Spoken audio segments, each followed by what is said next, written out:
Hi there, welcome to Orcja English. I hope you are doing well today. Let's learn how to pronounce the word fiscal. Fiscal. Fiscal.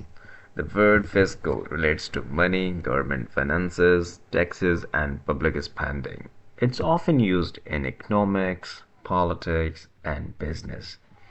We can say some sentences using the word fiscal. For example, the government announced new fiscal policies, the company faced, and most of the time people pronounce this word as faced. It's not faced, it's faced. Serious fiscal challenges last year. You might also hear fiscal responsibility is important for economic stability. In British English, the stress is on the first syllable, fiss. The second syllable is weak and not prominent. It's cal. So it's fiscal. Thanks for watching. Subscribe to Orcja English for more lessons like this one. I wish you best of luck on this English learning journey and especially improving pronunciation and vocabulary.